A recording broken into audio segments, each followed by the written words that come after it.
Hi, welcome back. On RealCopStoriesVideos.com, I got people eating behind the scenes here. Hope you don't hear them chomping away. We have 358 cop stories, anywhere from 7, 8, 9 minutes, depending on content. I got one lady officer peeing on tape. Hilarious. Okay, she had a wire, didn't turn it off. Gotta look that one up. Got naked bodies everywhere. Got gross alerts on a lot of the Vice stories. So enjoy them. Now, continuing on that website, RealCopStoriesVideos.com.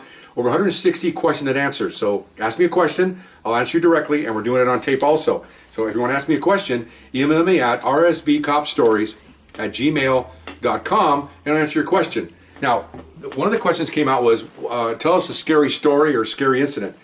And this is, I guess it is scary, but you know, it's funny, you get, police officers who watch this will relate to this. Some things you do, and you're doing it, and then when it's over, you kind of go, "Oh, why did I do that? That was dumb." And I'll tell you what happened here. And I don't know whether to do this first or second when I want to explain here, but I'll do it first. I see firemen at fires, and they climb up on the roof with their poles, and they're pulling off shingles and all that stuff, and I think they're nuts. Okay, and they got ladders, they got fire hoses over the top of a house, and the propane tanks are exploding. They're up there having a good old time. Okay. I don't understand that. And I talk to firemen all the time, and they love it, absolutely love it. Okay, and then I've seen firemen at scenes of a bank robbery in progress where they're standing by in case somebody gets shot, and they see policemen running by with shotguns, and they just shake their heads, going, "How the heck can you do that? How can you respond to gunfire?" Well, that's what we do. 1% of our work is that. 98% is waving at people, writing parking tickets, and getting yelled at. But you pay us for 1%. When there's shots fired, nobody in this world is going to go to that call with robbery in progress at the bank or anywhere with shots fired. Only one person is going to go to that thing as police officers. They're going to respond because that's what we get paid for. The other stuff, that's what we run to gunfire. It's crazy, I know. So based on that, riding around one night, I'll give you a quick story here. Getting ready to go home, 2 o'clock in the morning, and it's interesting how fate comes into play. Either make a left turn and go home, or you make a right turn and this occurs. We made a right turn, 2 o'clock in the morning, we see smoke. It's weird. Take off down the alley. I wasn't driving, partner's alley. There's a fourplex, wooden fourplex, 2-story on fire.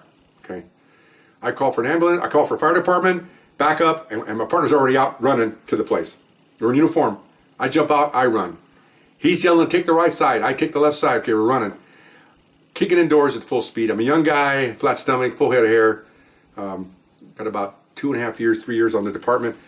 First floor, down goes, and the fire's on top and creeping on one side, smoke everywhere, kicking the first door, and keenly aware that somebody could be in there with a gun protecting their home.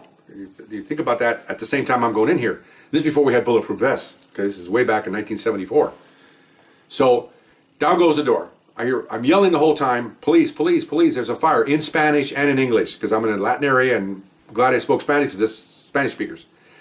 Hear woman screaming, baby screaming, okay, she turns on one of the lights, they see me, they see that they're scared, and they see me and they smile because they know help is here. Okay, so where's your husband? He's in the couch because later on we found out the baby was sick and the husband had to go to work or whatever, so they were separated. "Get out of the house, get out of the house." So I run over there, and he's kind of groggy because he apparently had been drinking, which is fine, it was his own house. And he looks at me, and at first he looked at me, and he's kind of dark, and he's got the stance, and I get closer, and I'm telling him, "A policeman, let's go." And so I grab him. I have to grab him because we found in the Marine Corps and in the department that police and firemen, you have to be aggressive on something like this. There's no time for a seminar. You have to basically take hold and charge. And I'm glad I did, because he's sitting there, doesn't know what to do. He's in his underwear. He's got his socks on. "Let's go." I just grabbed him basically as I'm running out the door. He's not even touching the ground. That's pretty much. And his wife's there screaming. I go, "She's over there, she's over there." And I throw him over there. Run around, I go back up the stairs now, and the fire is already coming. There's smoke everywhere. I'm already smelling the smoke. Don't know what my partner's doing. I'm yelling the whole time, "Hope he's okay." I'm yelling to him, but I don't hear anything. Oh, man. Anxiety level goes up. Hope he's okay, because we're in the same house. Huge home. Probably was a big mansion at the time, but now it has 4 families in it, and they're subletting it out. When I go up the stairs for the second story, I hear sirens.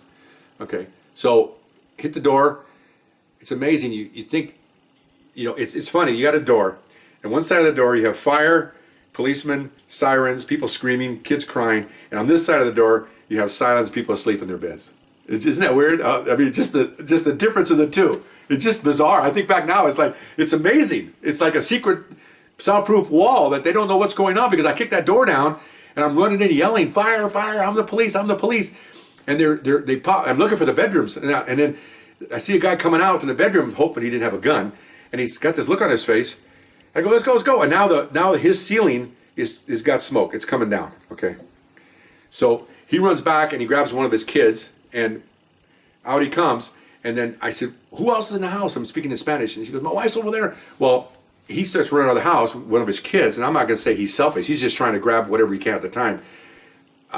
Who knows what you would have done? Would you grab the wife first? I mean, who do you grab first in time of panic like this, in this kind of stress? Can't fault anybody for not doing something.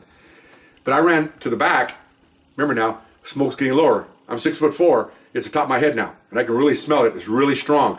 So I see her, and she's trying to get the kid out of the crib, and her head's in the smoke. And I see her kind of wobble, so I grab her around the waist. I pick up the kid. Remember now, I'm young and I'm strong and I can do that. I'll do it now. I'll probably rinse my back out. But I grab both of them and I'm yelling because she doesn't know who I am. And they're all Latino, and I'm speaking in Spanish. And when I hear her, when she hears me yell, I'm the police, then she turns and smiles and grabs the kid. Now three of us are grabbing each other, and I'm trying to get out the door, and the smoke hits me, okay? And again, you think a lot of things here, and this is something I cannot forget 40-some years later, is I'm thinking the whole time, I'm going to make it. I'm not going to die. I'm not going to die. And I'm grabbing them, and then I'm telling her, get down, get down. So we're getting down on our knees, and now we're trying to get out, almost crawling, because the smoke is about waist high. Okay, and believe me, smoke is not just a layer, and then it's clear air. It's all mingling. It's moves all over the place. Some stronger pockets of it, some lighter pockets of it. And I definitely remember spitting out mucus and coughing and trying to get them to the stairwell. I figured and I can see the stairwell is salvation. And then I hear thundering feet all over the place. Well, it's firemen, okay? So I get to the door, and now the smoke is literally on top of us. And so as we're crawling down the top of the stairs, I'm looking down, and I can barely see. I've got her on my arm, and we got her baby in front of us, and we're like this. And I see boots, a lot of boots, fireman boots. And they're yelling, we got her, we got her, we got her, officer, we got her. So I grab the baby, and I'm yelling, get us, because I can barely talk. So set of hands grabs her. She's probably 100 pounds. She goes up, and then the smoke is, I can't see anything at all. And so I have these hands grab me, and everybody's almost stumbling down the stairs. I don't get dramatic here. And we get down the stairs, and now we're out in the open, and then I'm almost being dragged now because I can't breathe. And over to the side, and there's one of the trucks are there, and so they throw me on my back, and there's firemen ready for us. And there's firemen, I found out, for everybody that was involved. My partner, there are other people, there's firemen every place. And so throwing on oxygen, and and talking to me, and I'm trying to talk, but I can't because it's in my throat. And very, very dramatic. Not dramatic, I should say dramatic. Traumatic is the word, because unless you experience losing your air, you see where I'm coming from. If you've ever been underwater, you're swimming, and all of a sudden you're out of air, and you're almost screaming for air. That's a weird term, but you're so much effort because I can't breathe. Yeah, and you think I'm not going to make it. I'm not going to make it. And the oxygen, as soon as you put that mask on, I could feel that it was okay. And then I looked over, and my eyes were all puffed up. I couldn't see. And then maybe because it was me, sorry for the citizens, but I'm yelling out, "How is my partner? How is my partner?" Because I had no idea. And he walks over. I'm okay. He's got a tank under his arm. And he's got the thing on. I'm okay. How are you? And of course now we look at each other like, whoa. We're really brothers. And of course my sergeant's there, and the units are there, and of course they got us off the side. And the firemen are already doing their thing. They got the fire almost knocked down already, and firemen are taking care of the citizens. Supervisor comes up. Are you guys all right? Are you guys all right? Oh my God. Yeah, we're okay. And he goes, that was something else. I couldn't believe it. I said, and then the fireman goes, yeah, they dragged that kid out of there. And I was just laying there, happy I could breathe air. It all was just kind of flowing around. I was just happy to see my partner, and we're okay, And so then you eventually get, even though you're drooling and mucus is coming out, all this other stuff, you eventually don't need the mask anymore, and then you have to explain what happened and all that to the sergeant and everything else. And again, waves of emotions, up and down, up and down. And thinking back all those years, after it was over, maybe I feel bad, that's when I started thinking about my wife and my children. I think I only had one child then, I think. And only one. And because I think the training, and my friend was telling me that the training and what you learned in the academy and all the years and all the stuff you did in the Corps and everything else trains you for this moment. It doesn't train you for writing tickets and waving at people and writing parking tickets. You're waiting for the moment you really need it. And this is the moment you really needed. And it was just fate or God or what do you want to call it that we decided to he decided, my partner, to make a left turn to go home instead of a right turn. And I really feel this to this day, if we had made that left turn, those people would be dead because they were all asleep.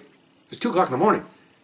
And the fire would have consumed them, or I don't want to sound, bad news here, but I don't know. You don't know. So, and even the lady there laying there, I could hear her praying to the fireman who spoke Spanish and to her husband saying that God brought these officers to her. And it's really weird. I'm getting emotional thinking about it, but it was really something. So all kinds of emotions here. And, and then afterwards, we're cops. We just went home and got cleaned up a little bit. I mean, what else are you going to do? Uniforms are all messed up because it's full of smoke. You had to put them in plastic bags and take them in and get them dry cleaned. That's a big deal. But come back next day and went to roll call and again, as if nothing happened with the roll call. And I think one of the sergeants says, yeah, they had a fire last night and these 2 guys over here saved some people, yeah, it's no big deal, It's weird. It's a weird spectrum. And firemen are the same way. They're the same way. I'm not trying to be pompous here or cocky, but it's your job. And even though firemen tell us we're not firemen, they always tell us all the time, you get medals for being firemen. Well, I don't know. We get the medals, I think, for saving people. And just fire happens to be in the way, And so, we just took big deal. And then, like a month later, the captain calls us into his office. He says, I put you guys in for a Medal of Valor. And I said, well, okay. I mean, it's nice, but I'm just happy that him and I are alive to stand in front of you. And we told him that. We said, we're just glad that because he had 2 kids, I had 1. And I said, we're just happy to be here, boss. I mean, it's not a big deal. No, it is a big deal.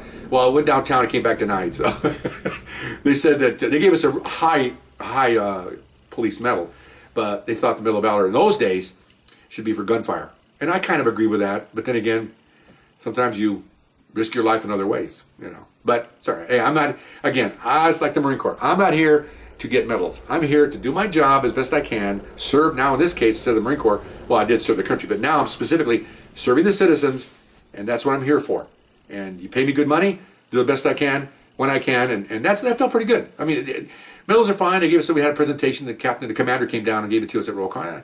That's fine, but you have funny feelings at the time, and you think, well, this is nice, but what does it matter? I mean, really. And so, we went on. I remember my first promotion to make detective. They had that in the file, and they had to tell this story briefly.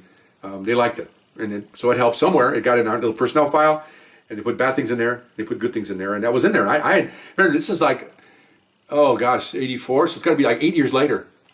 Yeah, 8 years later, I go for my first detective promotion oral board, and they open this thing up, and they're talking about different things, and they go, hey, you say these people are out of fire? Well, how did that happen?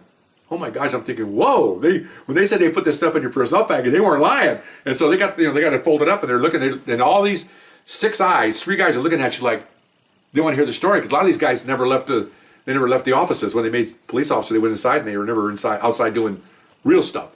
So I tell the story. Oh, that's commendable. And I'm trying to tell not to be like, yeah, look at me. I just want to say, well, we did this, and it's because it's past. It's what we do.